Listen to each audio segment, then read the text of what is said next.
This evening, everyone, I'm going to call this meeting to order. Let's establish that we have a quorum, please, beginning with a roll call vote. Juan Carlos? Here. Joe? Here. John? Here. Meredith? Here. Christopher? Here. I am here as well. We do have a quorum. Juan Carlos, has this meeting been properly noticed? It has.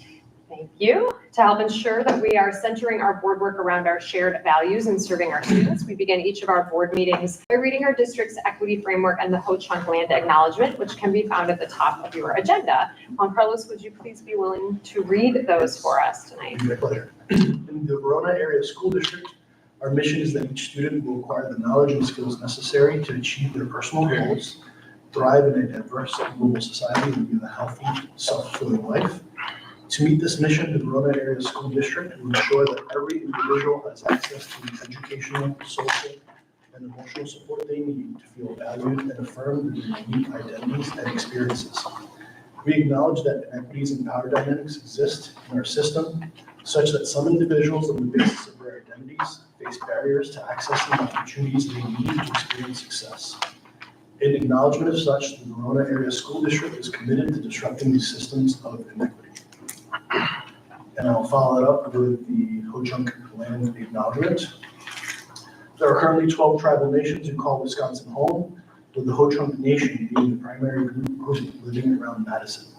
No matter where you are in the state, you're on the ancestral land of a tribal nation. As we begin our meeting, we honor the land upon which we stand. Thanks, Juan Carlos. So next, item number 2, adopting our agenda. Are there any additions, suggestions, alterations from any board members on tonight's agenda? If none, I'd accept a motion to approve the agenda as written. Motion to approve. Thank you, Christopher. Is there a second? Second. Or is there, Can you make an adjustment based off the agenda that's in front of you? I need to do a student recognition before staff recognition, please. Okay. So board got that. We're gonna, the student recognition in for part A under staff recognition and then bump, No, or before. just a separate agenda item. Yes. So 3 and then shifting everything down. Thank you.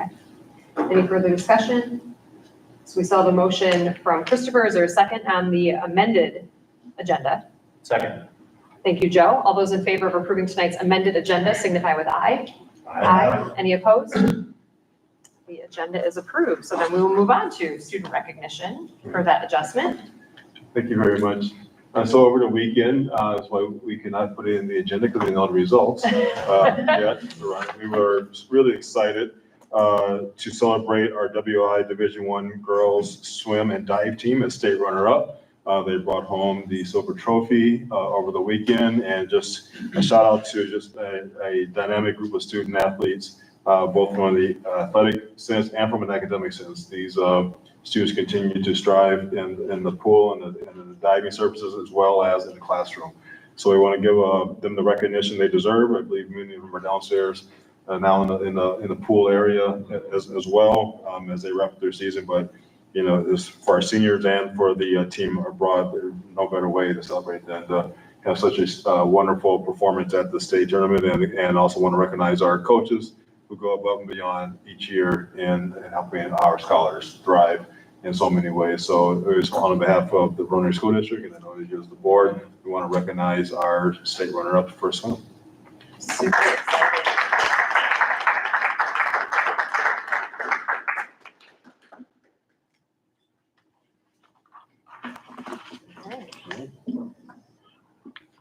And moving forward, I'd like also to do staff recognition. Again, just on Wednesday, Thursday of last week was the Wisconsin School Public Relations Association annual meeting, and our own communication team of 2, which is Marcy Pfeiffer-Sawyer-Bloom and Karen Beretta, brought home 3 awards on behalf of the Verona Area School District. The plaques are there in front of you, so pass around to the board for recognition. I teased Marcy and I need you to put together communication about your communication award. She happily did so. So in recognition of their tremendous performance in 3 areas, their awards were for the annual academic report that we all, the 23-24 annual report, the marketing campaign for Welcome to Kindergarten, And then also the marketing advertising campaign for thriving in a global society through multilingualism. And those three, let's go the right way, are before you on the screen, just so we can kind of get a visual on which three that we're talking about there. But again, we would definitely want to give a shout out to those two for not just the awards that they received this past week, but also their continued alignment with OE9 in communication and support of OE8 as well. And to see our work be honored at the state level and be used as I would say, exemplars now of what these publications can and should look like when you're communicating to our community. We're very appreciative to you, Marcy, and please give a shout out as well to Karen for her great work as well. So on behalf of the district and our board, congratulations to you, Marcy. Congratulations.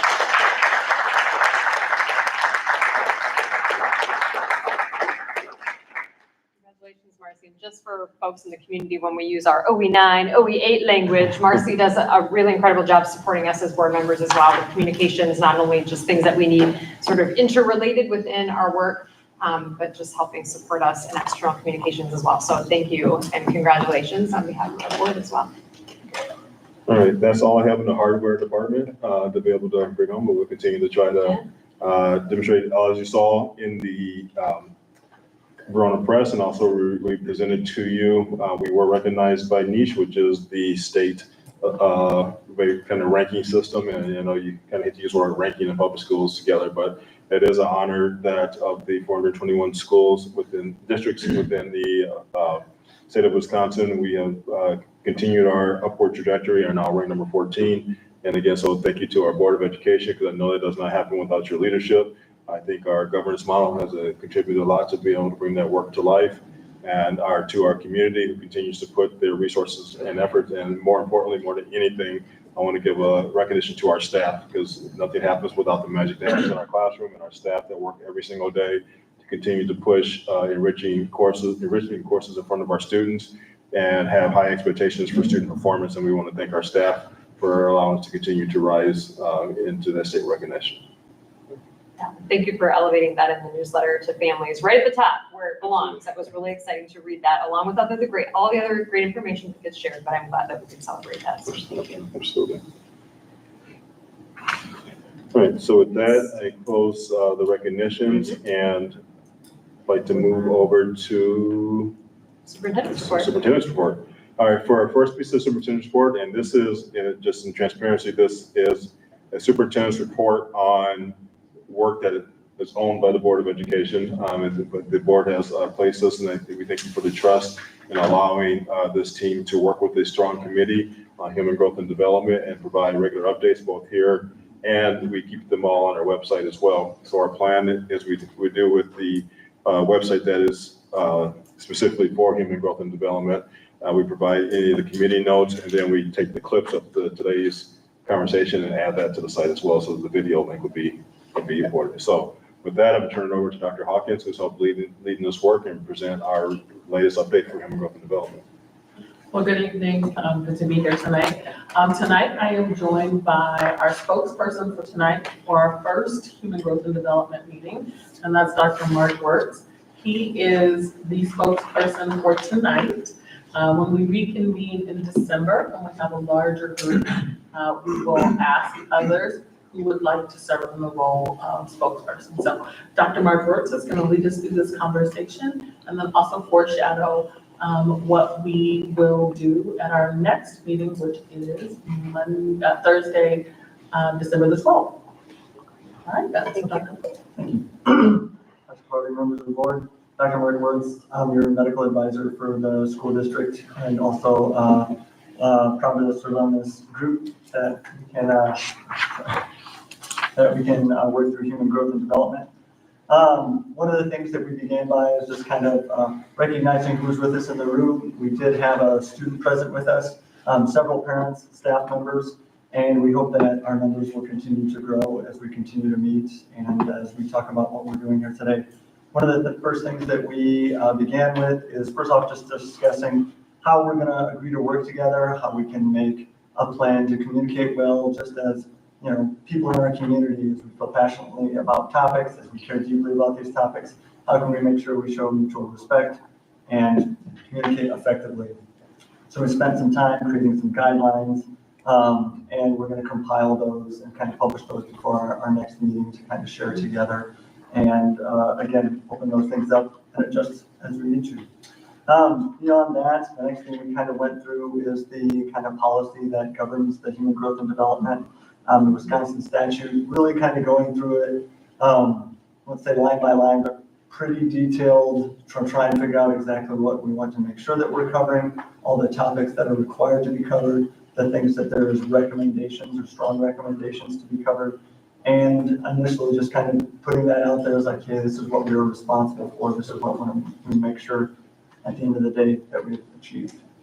Beyond kind of the Warren policy, the curriculum aspect, we did talk a little bit about some data that we have about Dane County youth over the past few years in terms of what kind of metrics around health, around their overall well-being are in play right now. What is increasing, what is decreasing, and when we think about this Human Growth and Development Committee, what do we need to be looking for? Hey, how can we hopefully try and address some of these concerns? How can we try and improve the overall health and wellness of our students? Either directly through here or through looking at ways that we could do it in other venues. Pretty much our kind of next steps that we agreed is to start bringing more members to the table, especially since we won't have to worry about fall break this time, but also just going through our guidelines, hearing from members who are already on staff who are delivering this kind of education. So in other words, what does an elementary student typically hear for human growth and development? What is a middle school student? What is a high school student? Let's hear what we're already doing. And that way we can kind of look to see, hey, where are ways that we can, affirm, approve, or look for new ideas on how to move forward. Yeah, so at the end of the meeting, it was brought up by one of the participants, what's happening in our classrooms. And so at our next meeting, they asked to hear from actual teachers who are providing the instruction. So we're bringing our nurses and a health instructor to provide a simulation and experience for members of the team. And then they did also ask if we will bring additional students so we can hear from our students.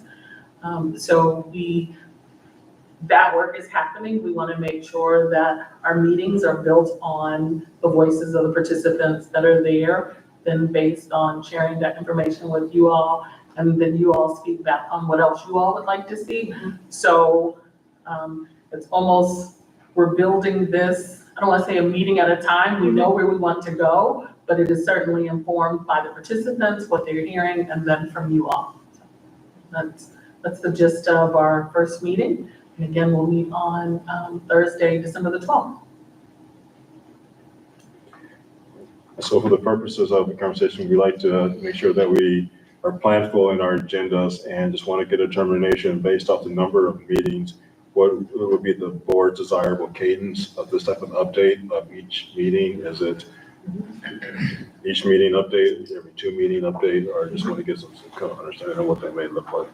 Yeah, I think we did a little bit of brainstorming about that, given the cadence, just that it's not every week, you're not meeting so frequently, and that these do, if my understanding is still correct, each of your meetings now for the remainder of the year are the Thursday prior to a board meeting Monday. Correct. So in that sense, I think hopefully it makes sense for you all to be on our agenda each of those Mondays that follow a meeting right away.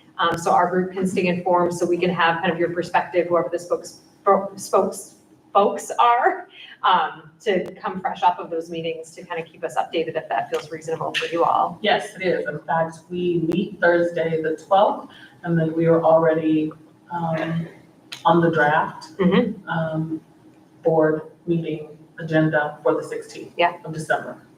And so we scheduled out for the remainder of the year. So we'll be able to keep you all updated, as well as, take whatever input, thoughts that you all have early enough so that we can make changes, adjustments to our agenda for the next meeting. So that's our work.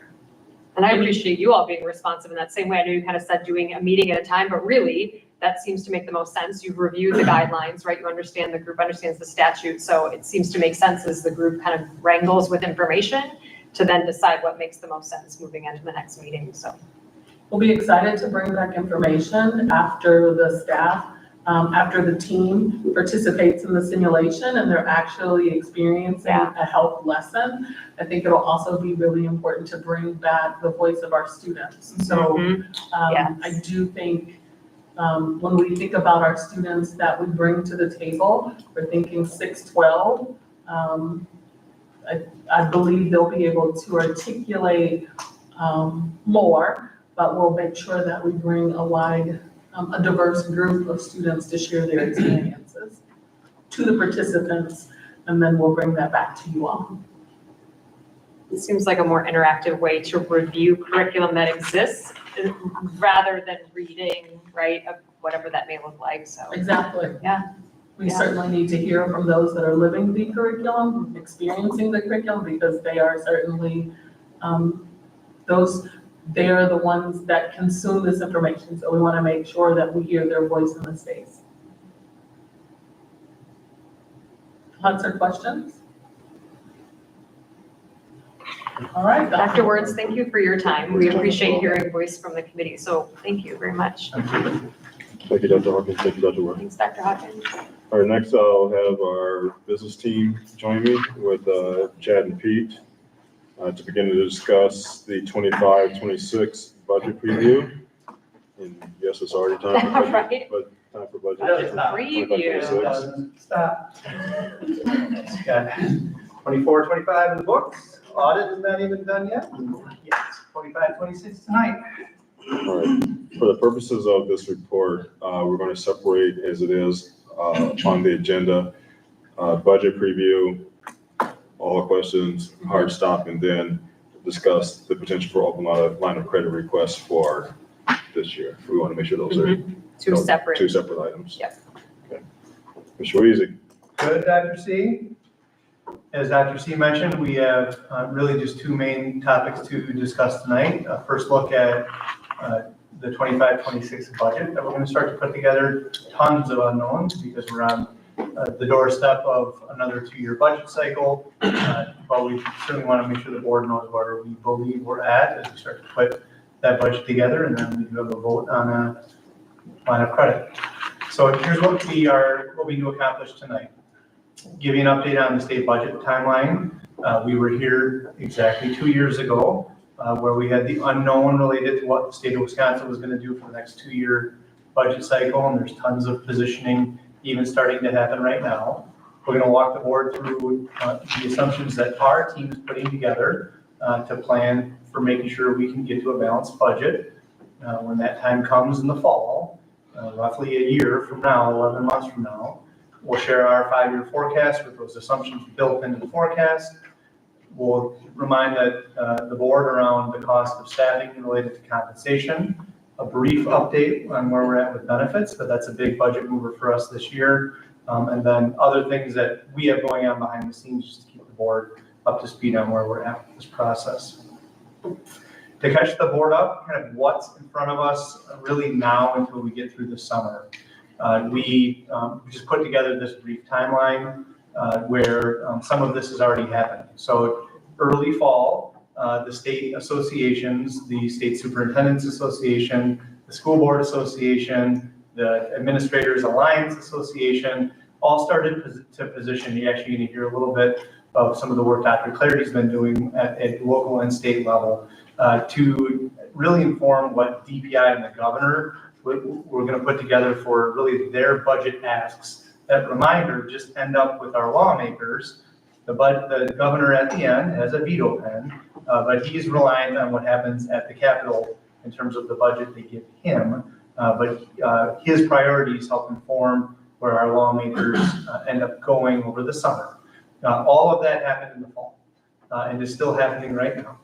On November 11th, the state superintendent released her initial first budget to the tune of about $4 billion.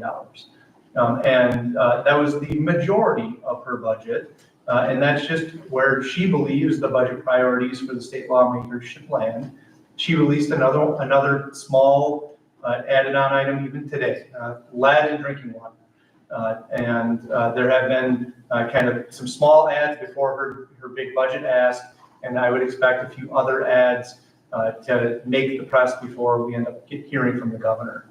December, if all historic timelines hold true, we expect the governor to start to hold listening sessions and take some of that input into account. January, we would expect a state of the state, where the governor would start to release some of his budget proposals ahead of the 2-year budget cycle. February, the governor delivers his budget to state lawmakers. And then February, all the way potentially until July, the Joint Finance Committee receives all the budget input, holds public input sessions and public hearings, and then in the end votes and eventually does pass a budget. And then in the end, the governor can sign it as delivered or work his way through it with select vetoes. So it'll be an interesting number of months ahead of us until we actually know what's in the state budget. So everything Pete and I will share with you tonight, it's all kind of monopoly money at this point. We actually don't know what's going to be in the state budget. These are just informed guesses to make sure that we're positioning ourselves, that the sky is not falling when the budget comes through in July, and we're in a good place to make sure we can deliver a responsible and balanced budget to you when we get to all of you in October. Dr. Clarity, I will flip the slides for you, but I think we wanted you to kind of speak through the next few slides in terms of some of the work you've been doing at the, I think, both state and certainly southern Wisconsin level, in line with a lot of this work. Absolutely. So thank you for that. And yeah, please control the slides. And so we thought it was important as we think about the 25-26 budget is to, I know the board has placed the rightful responsibility and has worked in partnership with me to ensure that our advocacy for public education and specifically advocacy for the Verona Area School District is brought beyond the perimeter of our district, both at the state and at the federal level. And so as part of my responsibilities, and I think as a call to action in service of our students, we have really tried to advance 2 major priorities and use multiple strategies to try to get those priorities across. The first priority I want to bring to light is special education funding or special education reimbursement, which is really meant to provide compensation for what is a federally mandated special education service. And just a recognition that, and this number often shocks many people across our community, across our state, to know that the state of Wisconsin right now only reimburses special education at a rate of 32.4 of the appropriate amount of funding. When we think of that and knowing that the needs of our, the appropriate needs that we should have and resources to support some of our most vulnerable learners, that number is beyond concerning and really puts districts in a tight financial bind when you're talking about providing the necessary services to serve all of our students. I want to remind our public that our special education students is not a program or a department. They are all of our students. Every student within our organization, whether they have an IEP or do not have an IEP, are members of our valued student population as members of the Verona Area School District. And the resources that are needed and deserved to make sure that they have a high quality education in alignment with all of their peers are necessary, but that is not always as possible when state funding continues to lack at really a third of the cost for funding. So as part of a larger consortium of districts across the greater Dane County, we are pushing and in a legislative platform, and I'll talk about the platforms that we're using in a second, to really push for 100% special education reimbursement, to have the appropriate compensation for our students and to make sure that the budget is not drastically negatively impacted when we are closing the gap between the 32.4% that currently is reimbursed and 100% reimbursement. And you can imagine in numbers those are hundreds of thousands, if not millions of dollars for many districts. Our second main priority, and if you've got to adhere to anything with public education, is just the basic level of funding for school districts that are indexed to an alignment with CPI or Consumer Price Index. And we better know that as inflation or the cost of living. As you can see in our last election from two weeks ago, over a third of every public education district across the state of Wisconsin had to go to referendum just for the basic ask of their community for funding, both in operations and capital as well. When we think about the ability to have the resources for a compensation for staff, we know 80% or more of most district budgets are in the compensation for staff and benefits. That is a significant reduction when the cost of living is not priced into the funding that goes into education overall. So we are really year to year left scrambling to find sufficient funds. You'll see some of that recognized in the budget the original budget numbers that you'll see presented from Chad and Pete here shortly. And just to kind of sit back and allow for the year after year perpetual underfunding of public education without speaking up on behalf of our students, I think would be a disservice for me as superintendent. And I know I have the board's support in being able to continue that advocacy work. And Dr. C, that is how it used to be, that we wouldn't know everything that was in the next 2-year state budget, but historically, before we kind of got to the mid-90s when they put revenue limits in place, we would know that the state of Wisconsin was going to provide an inflationary increase to school funding, and it would be kind of less of this guessing game this time of year, where we're already starting to kind of position ourselves around staffing moves that we might have to make and what we're going to do with collective bargaining with a giant unknown that exists in June or July. And I think that's one of the biggest asks coming out of many of our state organizations, and certainly Dr. C's group that he's leading in terms of that consortium work. Correct. Super important. Can I add just a piece to being able to kind of get a little bit of this historical context, like you're alluding to, as a part of this last meeting that we had? And I think some of this advocacy, obviously it's advocacy on behalf of students, but I feel like it's advocacy on behalf of taxpayers. Yep. Because in some ways it feels like they're being kind of pulled in both directions, paying twice. They're paying their state taxes, and then we have to turn around and go to referendum because the state isn't doing the part that they need to in terms of turning that money rightfully so back to schools in a way that makes sense. So I think that advocacy is so broad sweeping, and I feel like it's the right thing to do for our community, for them to understand kind of how this shifting and playing and this reliance on referendum, when historically speaking, referendums were intended to be rare and hardly ever used. And now it is the way that we have to do business because of this kind of historical way that we've gotten to this place with the state. $4 billion got passed this last election in our state. Yeah. And it was all, and we've all been through it here. All the referendum roadshow and working with local taxpayers to talk about what it takes just to run your school district. Yeah.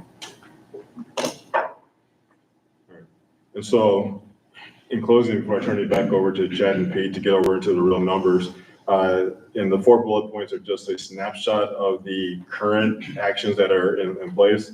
I also want to thank our board president, our board vice president, and our treasurer, who have really helped in the grounding of a lot of the discussion with the Greatest Consortium. So this hasn't been a solo act whatsoever, but the additional work has been speaking at the Wisconsin State Capitol. There's the nuances of working through the governor's office and also working through state reps or the legislators. I had a conversation, it was more at the federal level, but I think it permeates at the state level as well. Because they often use this word that we don't take action unless there's a groundswell. And I finally asked, I said, well, how many constituents is the groundswell? And he said about 10. And I was like, well, we have far more than 10 that are really curious about it. So I don't know if there's just been a lack of group action. And I think why the consortium is so strong. And now that we have kind of bonded together as a core of schools in support of public education, our voices seem to be permeating a little bit more across. But I really desire that the focus is on our public education and on students, and not kind of an over politicization of who has and who is not. It's not about the politics. It's about our students who need the services in alignment with the great requirements that it takes to have a world-class education. And I think our community deserves that. We know that great schools mean great communities, and most importantly, our students deserve the amount of resources that it takes to be able to thrive in a diverse global society. Beyond the Dane County Superintendent's Group that I mentioned, we've also began a partnership with the Wisconsin Public Education Network, who's really been thoughtful partners in our political advocacy for funding and mindful. Sometimes you think about the seat of the superintendent and you think about politics, and there's a mismatch. This isn't politicization of left or right, or this is politicization in the terms of purely wanting support for public education.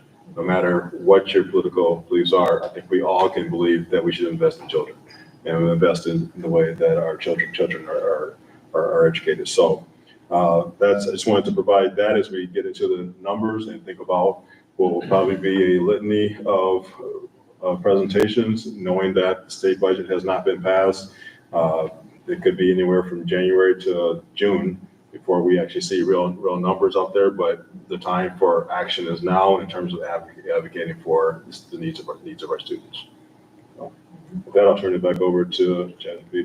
Thanks, Dr. Clarity. To put the 32% special ed reimbursement in perspective, I turned to quick.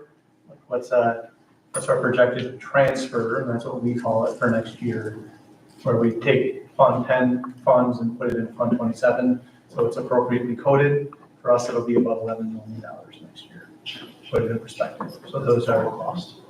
That's what we are taking out of Fund 10 and putting into Fund 27. Which is basically what we're not getting. Mhm.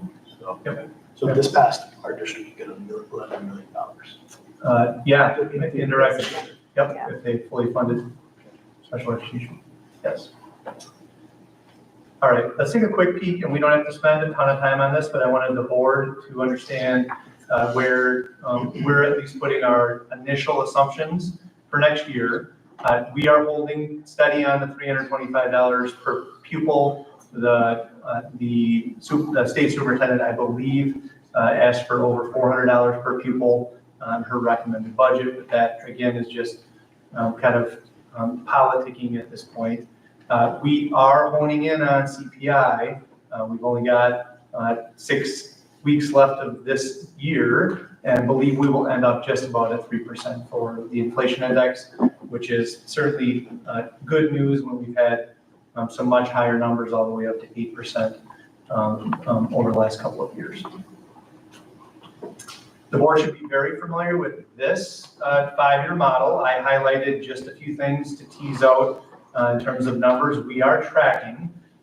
One, you'll see this last year, the 24-25 budget, we had a budget shortfall of $8.5 million. Reminder of the school board, that was planned, and instead of that shortfall, now we're proud owners of almost 9 acres for an eventual elementary school site. So we just kind of moved that asset off the books in terms of cash, and now it's an asset in terms of property. But for next year, we don't have a $1.6 million land purchase projected. That right now is what we believe would be our budget deficit if all the assumptions we're going to share with the board held true. And we believe we can get there to balance this budget. I've shared with Dr. Clarity, and I know he believes this as well. In some regards, it's actually healthy for all organizations, including our own organization, to go through some budget years that we have a little tighter budget, that we don't have all that remaining referendum authority, and to make sure that we are true to our process around scrutinizing every dollar that heads out the door to educate our students. Those are taxpayer dollars, and we owe that to our taxpayers on an annual basis. And this year, it is in some regards forcing our hand to make sure that we're going through our budget page by page to make sure that we can balance it. And it, like I said, I think is a healthy thing for us to go through. The sky is not falling. We will close the $1.6 million budget gap one way or another. It's just going to be different work than we've had the last couple of years with the operating referendum really kind of sunsetting with high inflation over the last couple of years that have gobbled up a bunch of it, the money that we had for added permission. Some of this should look familiar to the board as well, but these are all the more true as we head in to try to close a $1.6 million potential budget gap, because again, we don't know what's going to happen with the state budget. So we don't control the state budget.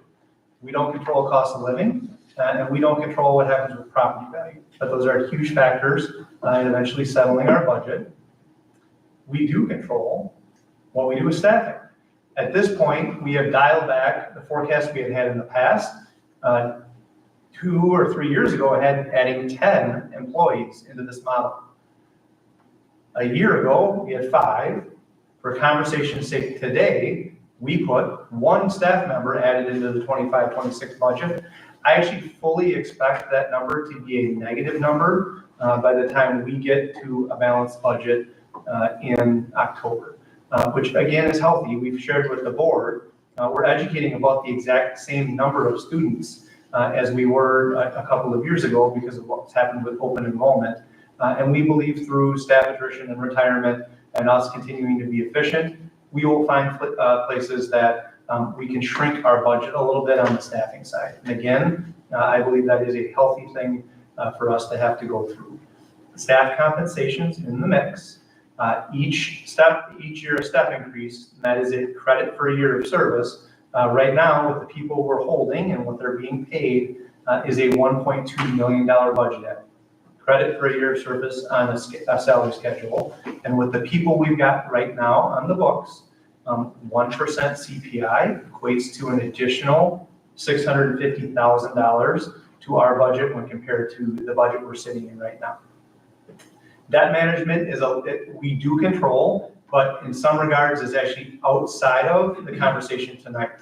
As a reminder to the board, debt management is Fund 39, and we do not have the ability to spend Fund $39 on Fund 10 operating expenses, but we do use debt management to stabilize our mill rate, and I think eventually potentially set the table down the road if and when we would have to ask taxpayers for additional operating permission. The strategy we used last time seemed to land in very positive light with our taxpayers, that we did not yo-yo their mill rate, and we are setting the table potentially for that to happen down the road. I'm not making any predictions on if or when that might be. Next 2-year state budget will actually determine a lot of that. Wanted to make sure the board kind of knew the bigger numbers we were starting to look at, and these will be certainly big numbers as we head into collective bargaining. There is where that $650,000 per 1% of staff increases lands. So a step on average, some of our staff members are 2%, some a little bit under 2%, is a 1.8% raise for staff, but that's an average number. After that, every 1%, we need an additional $650,000 of revenue permission to cover that 1% staff increase. Budget levers we can manage, and we're going to have a little discussion on benefits. Benefits is at play, and more in play than it's been this year.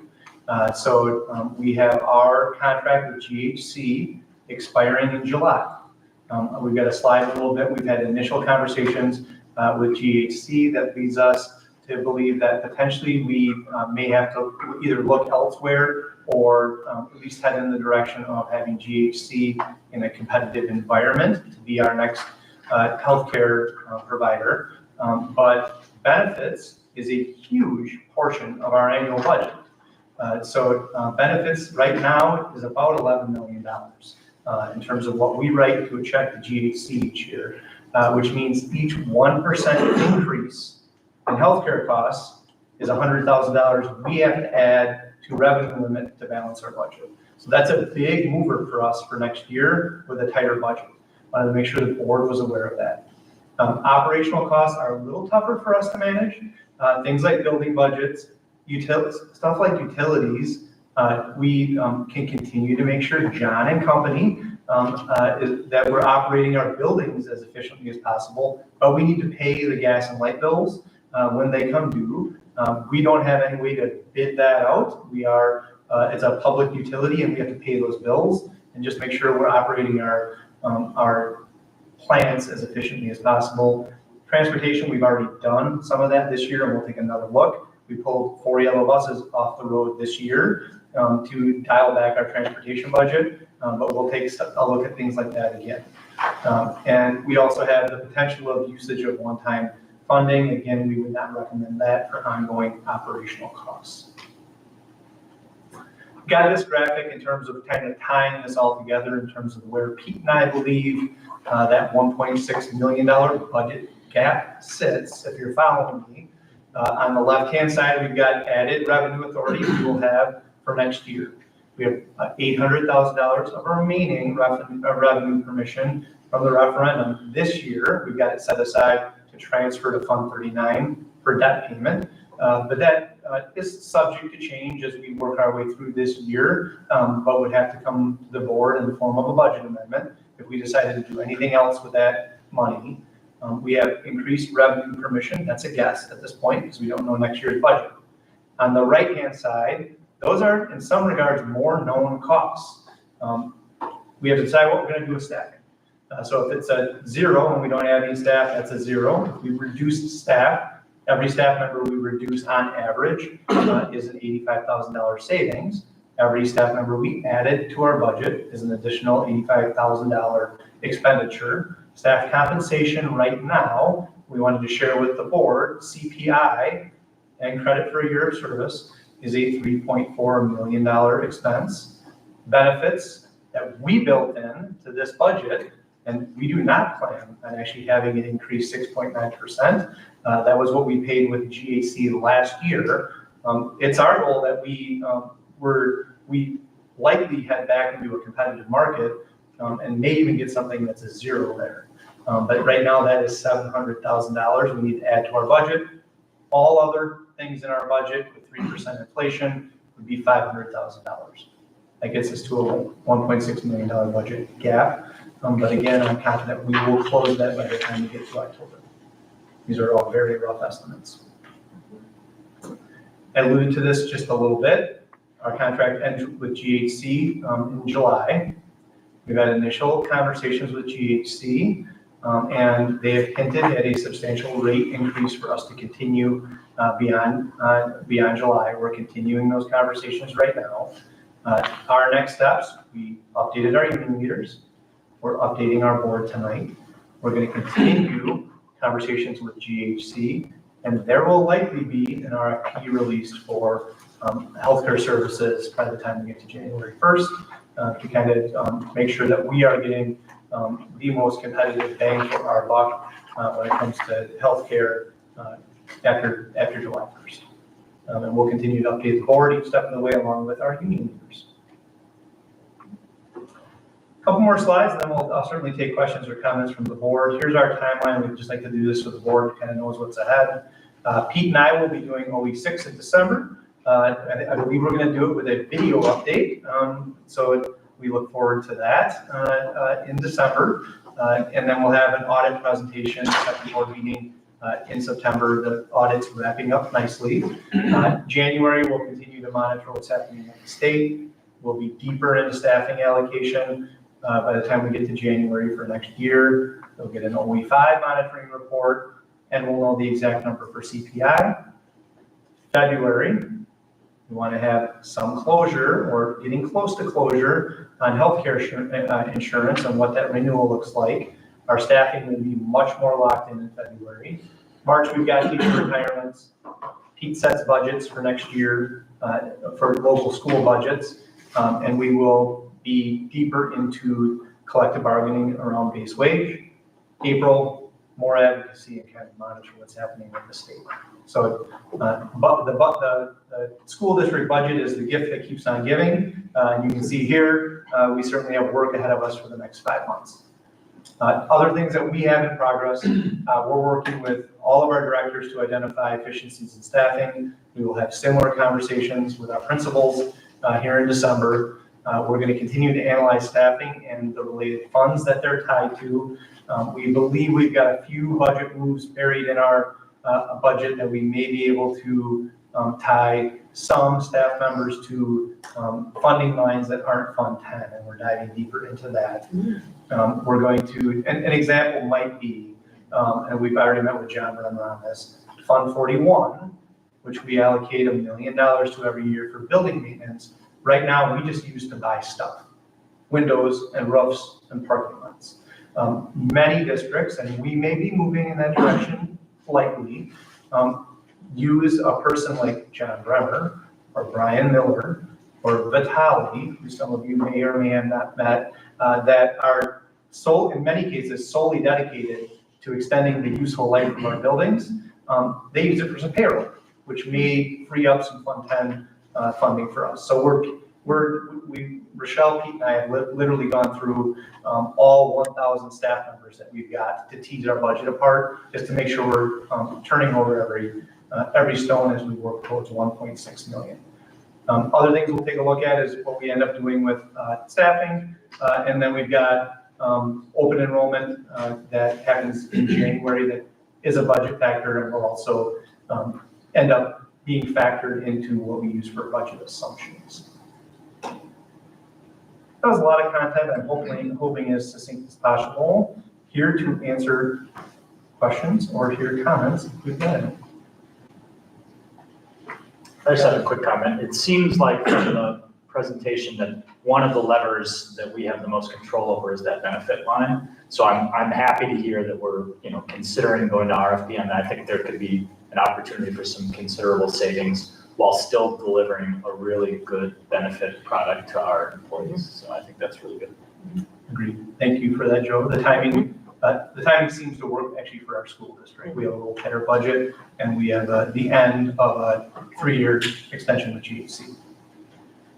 And similarly, I think Dr. Claire, you're the one that shared, that for most school districts, right, that 80% for staffing, I mean, that's a common number, right? We're not excessively paying for staff and benefits. That is the bulk of being a human endeavor, right, like education.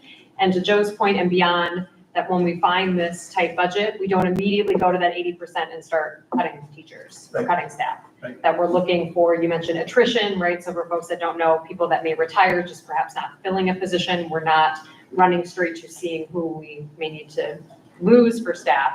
We're thinking more creatively about where to do those numbers, because people are the way that this whole thing works. Very true. We are a people, organization, and business. Correct. Hands down. I think it's fair to put into the space, though, that thoughts of any type of reduction relative to staff are always those farthest removed from the classroom environment. I think that was one of the, make sure that's put into the space as well. Thank you.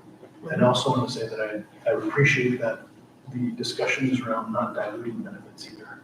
No, because we will provide an increase in one end and then a reduction in benefits in the other offsets that. Right. So. Taking it out of one pocket and putting it in a different pocket. I did have a question around the remaining referendum permission. You're saying there's 800,000 that would go towards paying capital debt that could be redirected, possibly. Yeah. Not saying that's the first lever, but it is a possibility. So that is the case this year. So that budget, all of you passed in October, had a transfer from Fund 10 to Fund 39. And in the end, when it all shakes out, it really came down to us having $800,000 of revenue permission left in this year's budget, 24-25. As we cast and roll the budget forward, we are projecting there will be no more transfer. We will no longer take spendable operating money to pay off debt. We'll use it for operating expenses. So that $800,000 is essentially accounted for next year with our expected expenditures. Yeah, but then we don't have that game anymore. And you can't do it the other way. So we're projecting a debt transfer, a debt payment next year of like $16 million. We can't take 2 million of the 16 and shove it back over to teacher pay, because taxpayers voted on a capital referendum and only said the board has permission to pay off that debt. You don't have permission on the operating side. Other questions? Okay, thank you. We have a couple more slides. Pete is looking for an open line of credit to make sure we make payroll every month. Very important thing to remember. So if we all just want to hit the rewind button and go back about a month and a half, this is going to be pretty much the same presentation that we gave about a month or a month and a half ago when we had a short-term note issued to us. But cash flow borrowing is all about timing. And what we have here is usually a school board, or school district expenses flow pretty evenly throughout the year. And every 2 weeks, there's another payroll, and that's usually the largest portion of our expense. Unfortunately, for the revenue side, that always comes in at different times. And it typically comes in a little bit later. In fact, we get most of our revenue through our local tax levy. And a good portion of that, we don't even get till about a month and a half after the whole year ended. So we had to keep paying people all throughout the year, but we didn't have the money to do that. So every year we've been borrowing some cash to help pay our bills down. You can see the bullet points up there for some of the history that we have had on it too, because back in 2022 and 23, we actually built up the fund balance, so we didn't have to cash flow borrow anymore with the land purchase that we had. Just this year, it puts us back into cash flow borrowing.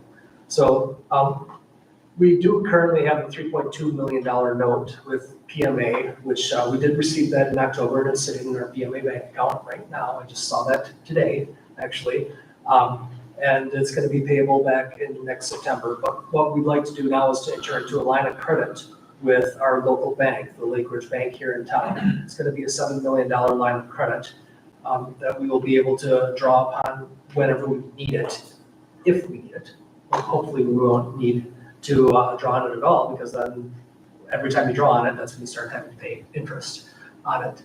We can repay whenever cash is available, so meaning if we get a state aid payment, or if we get a tax levy amount, or if there's any other revenue sources that come in, we should be able to pay that back.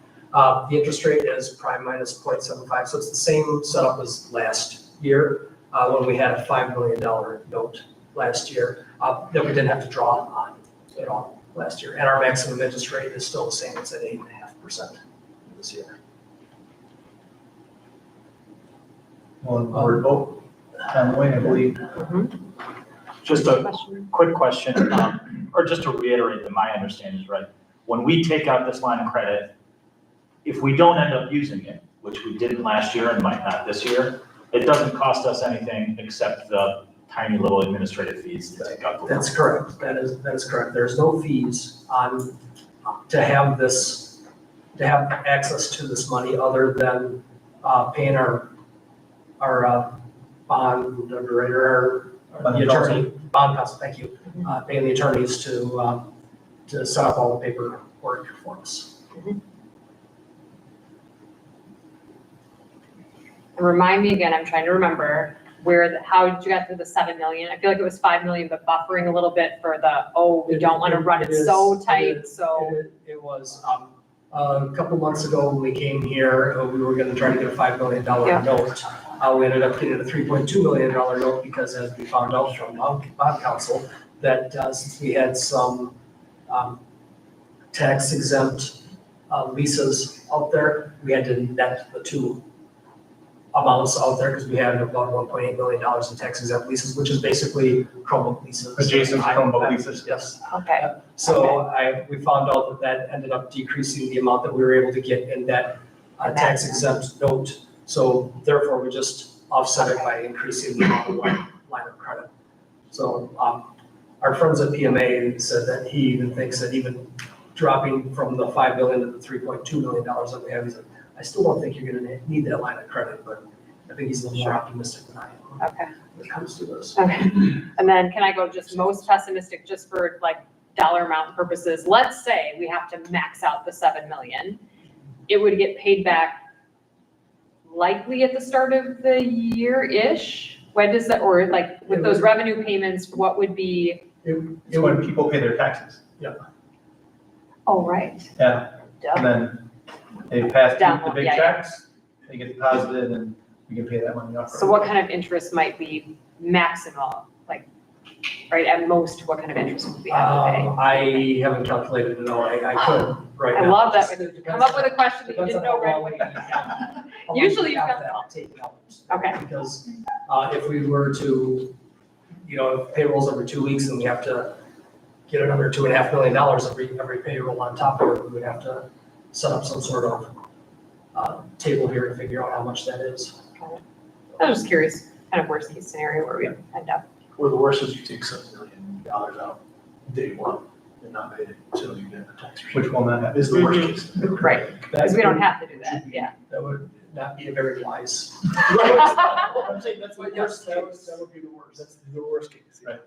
That's true, that is the worst case. So that's. Or forget to pay it back and then get extra. Don't do that.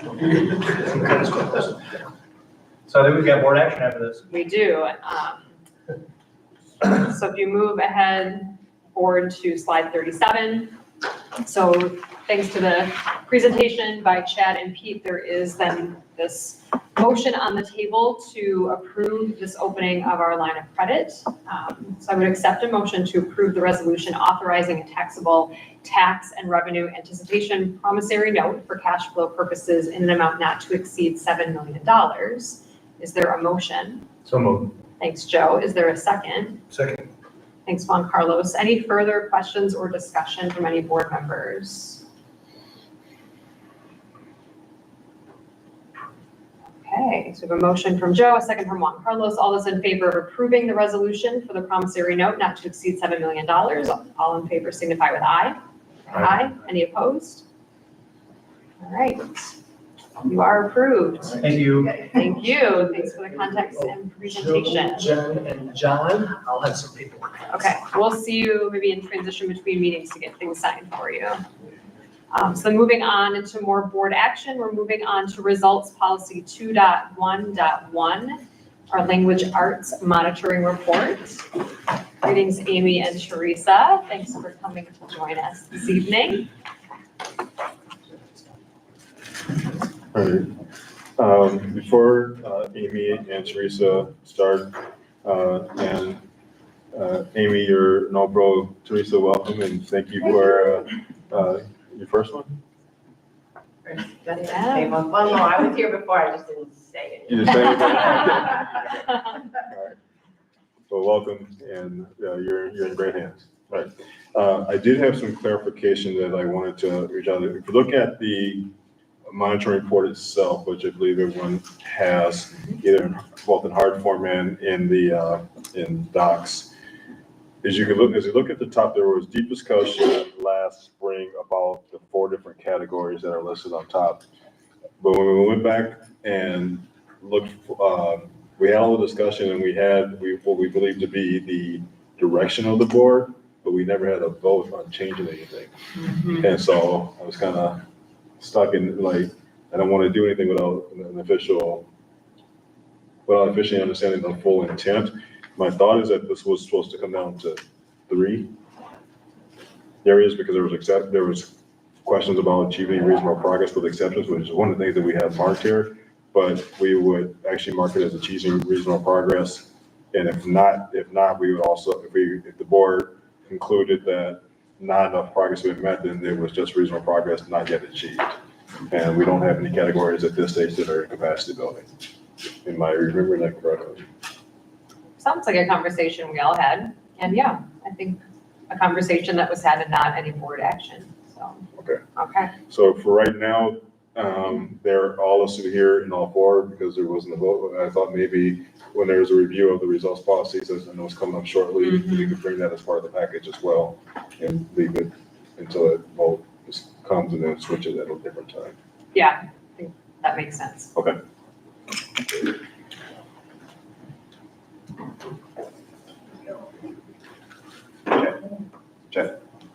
Well, thank you for the opportunity to be here tonight and share a bit about results policy 2.1.1. We know we've had many conversations recently in board workshops about results policy 2 and perhaps changing some of the language and changing some of the ways that we present the data to you. But in the meantime, without that being approved, we also didn't want to miss the opportunity to be able to share some of our progress from last year. And so just note that this is 23-24 data, and our approach to this results policy was the same as we've approached results policy, this results policy in 22-23 and previous years. So we've internally made a bit of a shift this year in the way that we are looking at data in relation to risk versus proficiency. So risk is when we look at students and we think about the scale and the percentile. It's really the likelihood that a student would need intervention. So typically students above 40th percentile are considered at benchmark. The data that we'll see today is the number and percentage of students that are at that benchmark, or really the 40th percentile. This year, internally in 24-25, much of the conversation we've had is actually shifting to looking at data for students who would be named as proficient, and that's really the 60th percentile. And the 60th percentile is proficient, really, instead of looking at the likelihood of needing intervention, it's looking at the likelihood of student being proficient on the forward state exam aligned to those standards. So just want to preview for you that this data today is risk, because that's what we've used previously, so that we could make this comparable year to year. And when you see results in things like the forward exam or the DPI report cards or those things that come out, that's really about proficiency. And so it's two different ways of looking at the data, and they want to cause confusion. But this is what we'll look at today in terms of our risk and be able to see some increases year over year that we're pretty excited about in relationship to our leadership moves. So I'll walk you through all of the data for our indicators, and then I'll turn it over to Teresa to talk about leadership moves. She's uniquely positioned to do that, having been a building principal last year and implementing many of the leadership moves that resulted in some of the student growth that we're going to see in our indicators today. So as part of our language arts indicator, we understand what the board expectation is, and we know that we have had a really intentional focus on literacy over the past 3 years, and that continues. So when we think about what our data looks like in each of our indicators, we look at indicator 1 is about the number of students in grades 2 through 9 who are meeting that benchmark, really at the 40th percentile or above. Overall, from the spring of 23 to the spring of 24, we did see an increase there, from over 1% more of our students meeting that benchmark or above the 40th percentile. For 1A then, this is the number of students that are requiring intervention. So this one, we actually want to see the number go down, because fewer students are requiring intervention and are moving forward. And indeed we do, about 2.5% fewer students in the spring of 2024 needing intervention. As we continue on then with indicators B, 1B, and 1C, we're looking specifically at students in our focus groups, right? 1B, we saw increases for all focus groups except for one. And for some of those focus groups, we actually saw some pretty significant increases. Over 4% for our multilingual learners, nearly 3% for our students with disabilities. So some pretty significant increases within our focus groups and students continuing to meet those benchmarks. 1C is about our focus group students that are needing intervention. So here this is where we're looking for the decrease, and we did indeed see a decrease for all students except for one of our focus groups here. And we had more students meeting the benchmark, fewer that are requiring intervention. So we do indeed see that number going down for many of our focus groups within 1C. The focus group here was students identifying as 2 or more races. We were at 27%, and now we're at 27.4%. So slight increase, but hopefully continuing to reverse that trend for all of our focus groups. We get to indicator 2. Here we're looking at growth. So students are identified in a specific group based on where they score on the assessment, and then they're ranked as to whether they're making typical or high growth in comparison to their peers who scored in a similar performance band. Here is an area we were at 67% in the spring of 23. This past year in spring of 24, we were at 64.8%. So this is an area that we are continuing to lean in. We obviously want all of our students, regardless of where they're scoring, to be making typical or high growth throughout the year. We know that we set out a really intentional strategy last year on focusing on grade level standards and pushing students to be able to access the rigor of those standards. As we continue that focus this year, we look to change this, reverse this trend, and make sure that we are moving back into a place of typical or high growth for all students. Some of the work we're doing in PLCs, we just launched PLCs last year. This year, we're really honing in more on student data and student work, and we're hopeful that that strategy of getting really clear on what does each student need and pushing them wherever they are will really make sure that all of our students are meeting that typical or high growth benchmark on the STAR assessment. When we get to indicator 3, this begins our indicators around the STAR Spanish data. And this, there's some really promising and exciting data here. Every single one of our STAR Spanish indicators is green. We saw an increase across the board. So indicator 3 was percentage of TWE students in 2nd through 9th grade meeting the reading benchmarks for STAR Spanish. We saw almost a 4% increase for all of our TWE students there. When we get to indicator 3A, we're looking at students who are needing intervention in based on their STAR Spanish. That number reduced by about 2% there. To 3B, then we're looking at our focus group students and whether or not they need or met the benchmark for STAR reading Spanish. And we increased for every one of our focus groups that had more than 10 students. And then 3C, again, our focus group students needing intervention for Spanish. And we saw the decrease there, because that's one we'll be looking at, the decrease. So really excited about our STAR Spanish results this year. We would also say indicator 4 goes into the typical or high growth range. So when we look at STAR Spanish, we actually are seeing almost a 5% increase there in students meeting typical or high growth for Spanish. So there's several things that we want to make sure that we don't think this data is an accident. We want to understand deeply what is it that led to some of these results. Our schools, specifically many of our TWE sites, leaned into what we call the bilingual unit framework. And it's really how we really intentionally in literacy bridge both languages. So what are students understanding and how can we make that bridge for them? So what they're learning in one language, they can transfer to another language. And so there's a lot of refinement and intentionality in those bilingual unit frameworks and how we plan for those spaces, as well as how we think about bridging literacy. And we're seeing growth from our students as a result and hope to continue maintain that trajectory. Indicator 5 goes to our youngest learners. We're really looking at the percent of our kindergartners who are meeting benchmark on the STAR Early Literacy Assessment.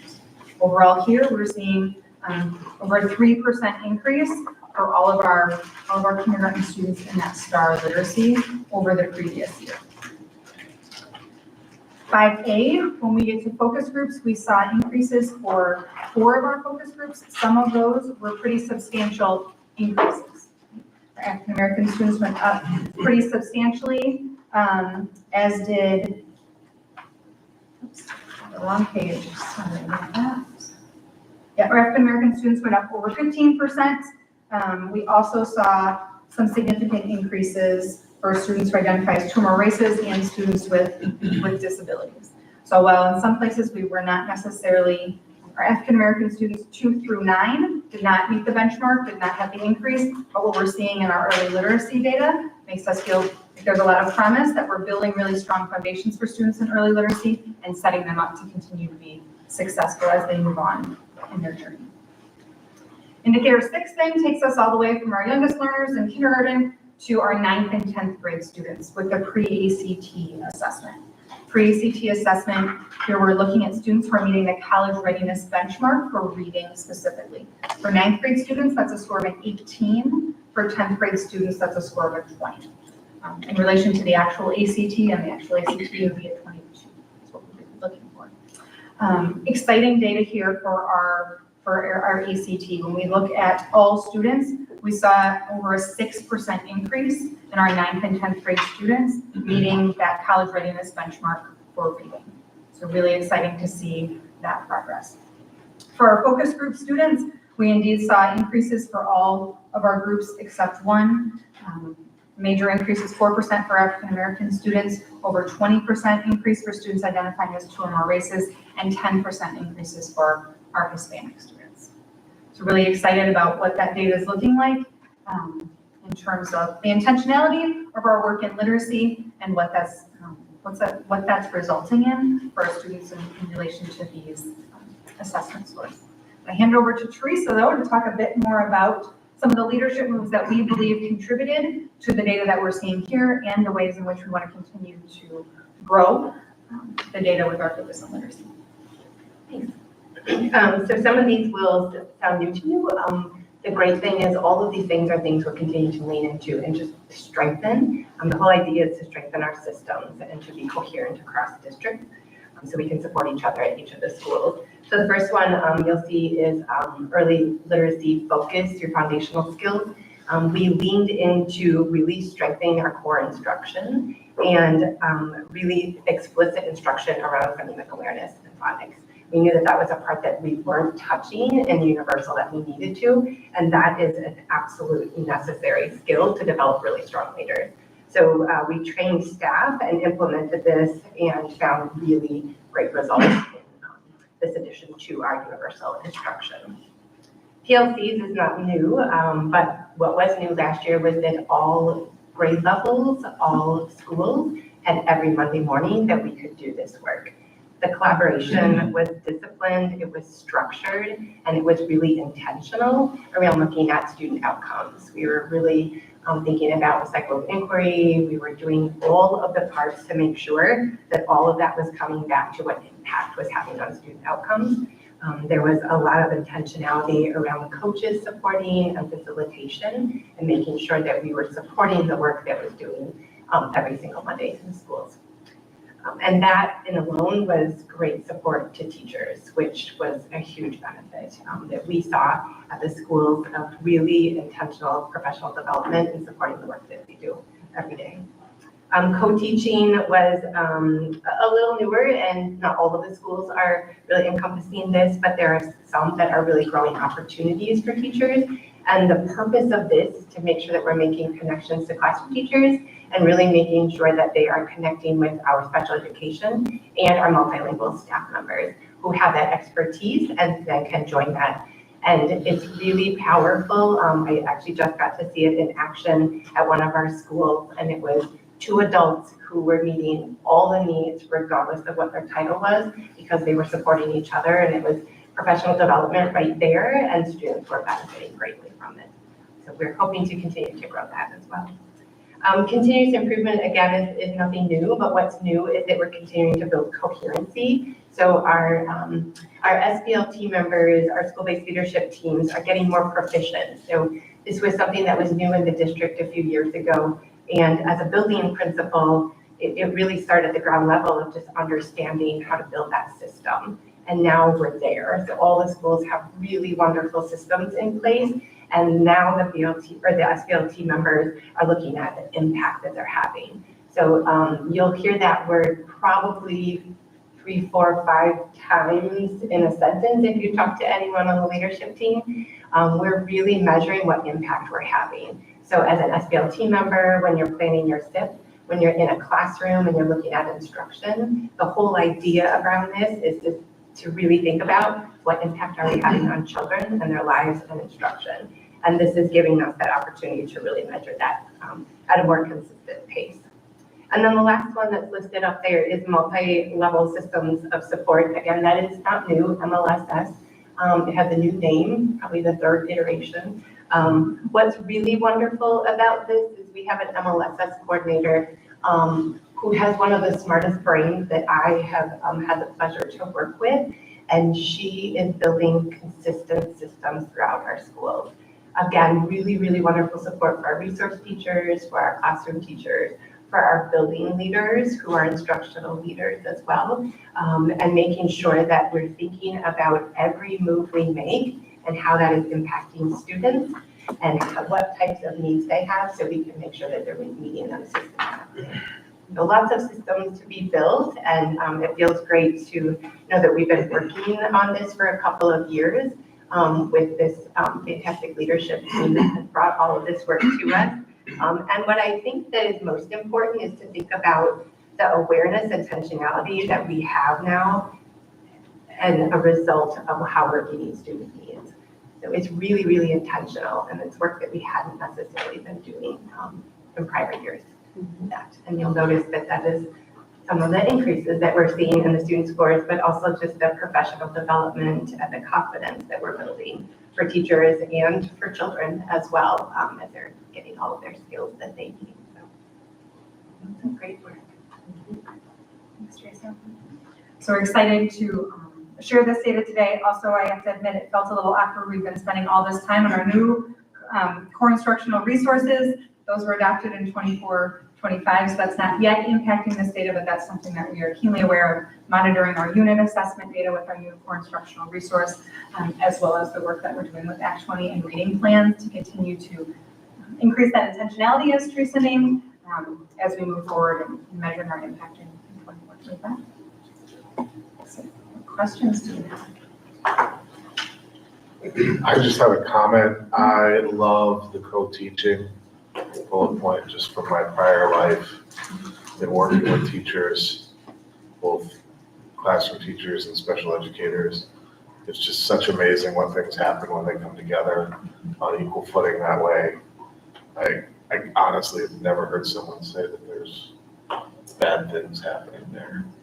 So that's just awesome. I have a question. As I look at the focus group data, it looks like the denominator in several of these categories have significantly changed.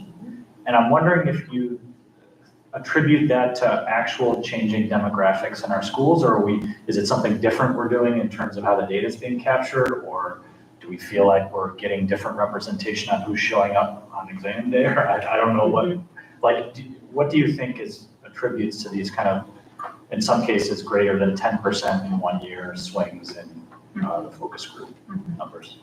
Yeah, so some of it can be participation rates, for sure, as you're naming. Some of it is some changes in enrollment and shifts in demographics. When we get to things like Start Early Literacy, students test out. So if they complete and meet the benchmark, then they move out into the regular STAR reading assessment, which can change some of what those numbers look like as well.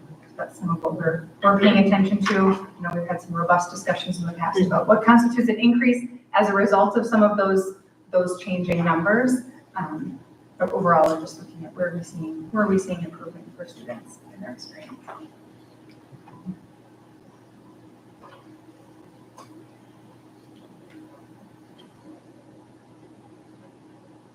I just want to point out, this is great. There's a lot of improvement, but not to get lost in all agreement, there are significant disparities here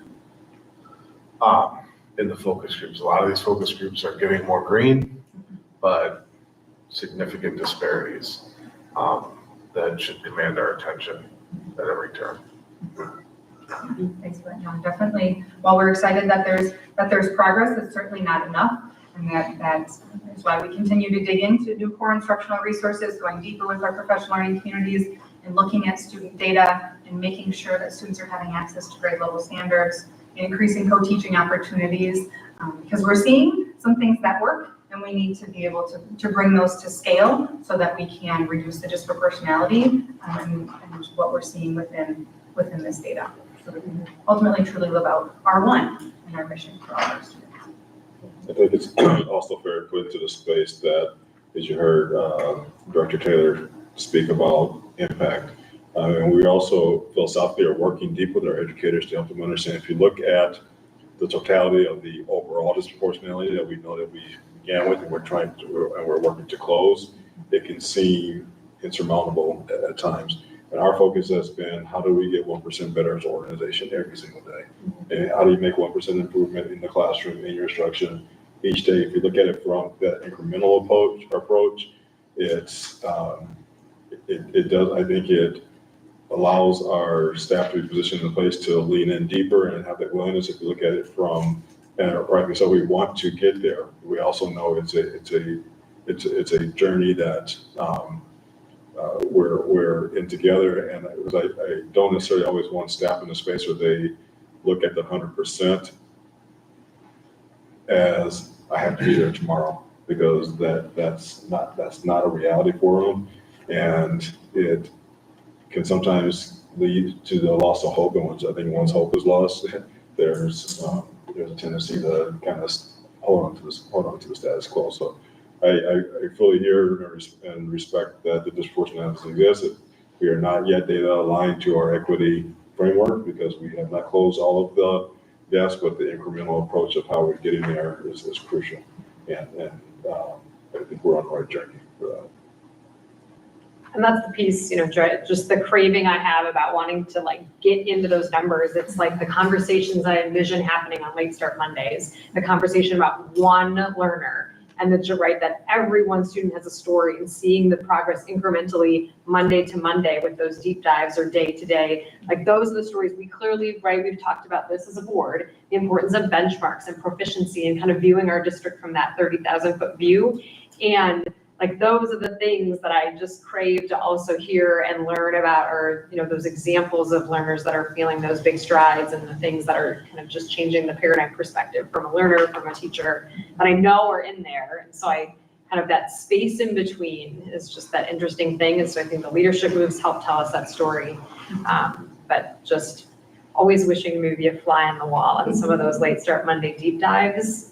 Just appreciating the time that staff have for those conversations that are not a percentage and not a number.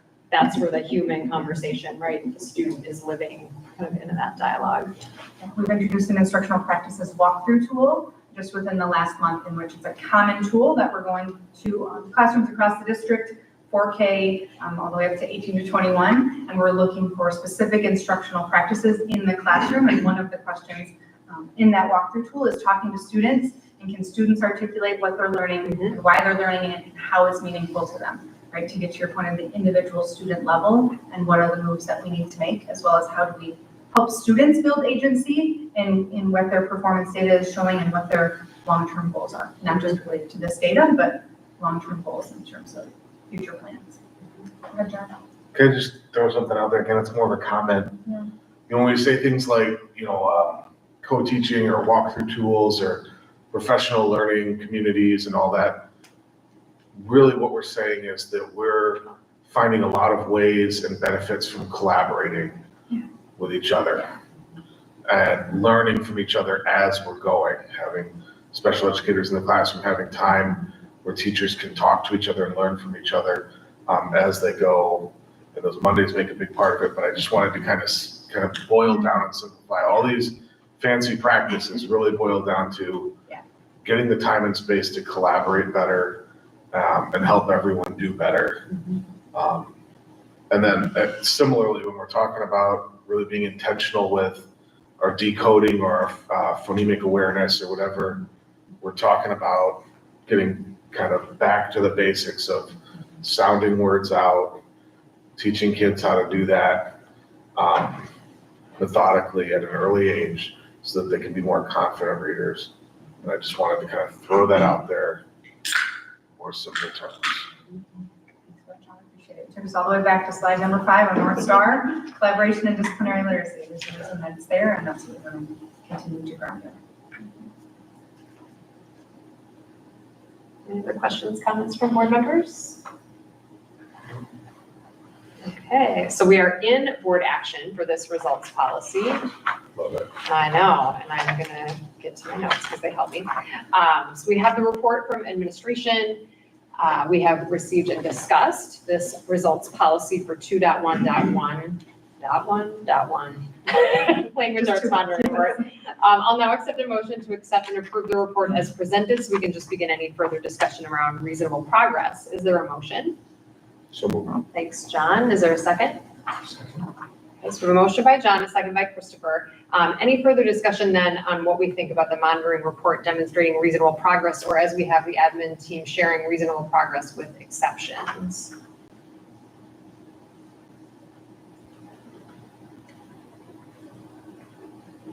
I know, we've been down this road, I know, as we kind of prefaced things to Dr. Clarity before we even started about wanting to kind of review how we delineate that.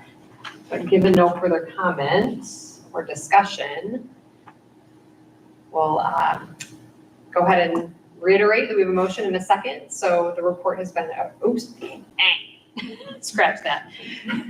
So we will take a vote to approve this monitoring report as presented with reasonable progress with exceptions. All those in favor signify with aye. Aye. Any opposed? Okay, the monitoring report is approved as presented, achieving reasonable progress with exceptions. Thank you. Thank you. All right, moving on to our agenda. So board updates. Any OE8 planning updates, anything regarding communication specifically, board members?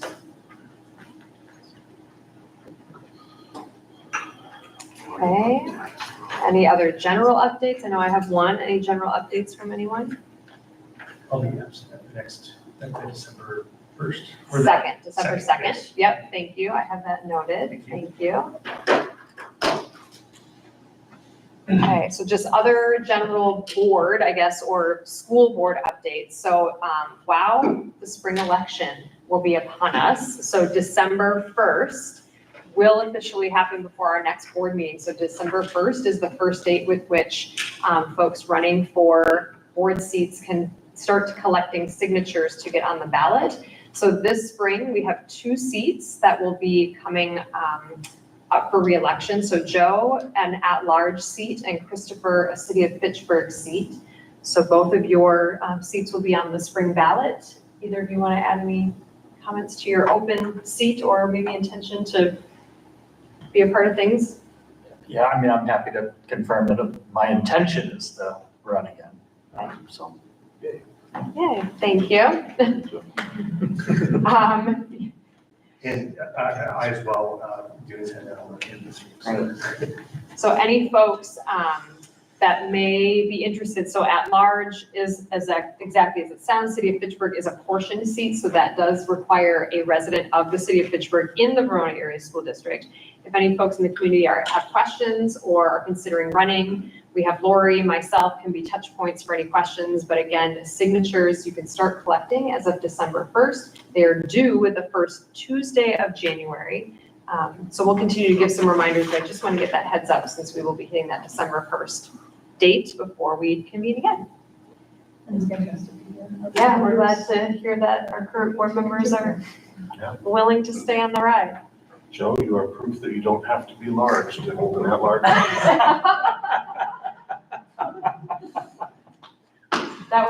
That was pretty good. Aren't you supposed to do an elbow though? That's all I got. Excellent.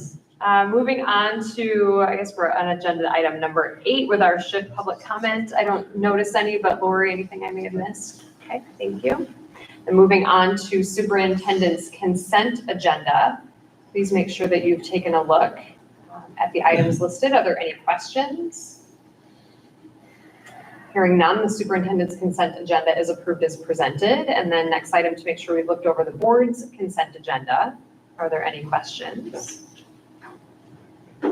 Hearing none, the board's consent agenda is approved. Moving on to future dates, there's quite a bit there. So the December 1st date is listed for circulation of papers. Can I make an addendum, please? Yeah, for sure. So I'd like to propose an addendum to our chair for future dates to add January 15th, which would be the Greater Dane County Consortium meeting that's in person in Mount Horeb. Thank you. Yeah, good to have that on calendars. And then our WASB conference is listed there. Obviously, we have our general board meeting dates, and the consortium meeting for December 5th is virtual, as you see, so those invites will be coming. Any questions on any future dates or anything that may be missing worth highlighting? I will also throw out there the winter concerts for the music department here. You know, we talked a while back about how do you think about excellence in the arts. So I will be going to winter concerts and enjoying them immensely because they're awesome. We are Very good. I would encourage everyone else to go as well. Thank you. Make sure our board gets all the information we need. I know the community will hear as well. Thanks for that. Anything else to highlight for dates coming? Okay, so with that, as I look at my notes, I'll accept a motion to adjourn to closed session pursuant to Wisconsin statute 19.85 sub 1 sub G to confer with legal counsel for the government body who is rendering advice concerning a strategy to be adopted by the body in which litigation is likely to be involved, specifically litigation regarding the compensation and employment of a staff member, and to remain in closed session pursuant to Wisconsin statute 19.85 sub 1 sub E to deliberate on specified public business where bargaining reasons require a closed session, specifically employee insurance negotiations. Is there a motion to adjourn to closed session? So moved. Thanks, Juan Carlos. Is there a second? Second. Thanks, John. All those in favor of adjourning to closed session signify with aye. Aye. Aye. Any opposed? All right, we will adjourn our open session. We'll take about 5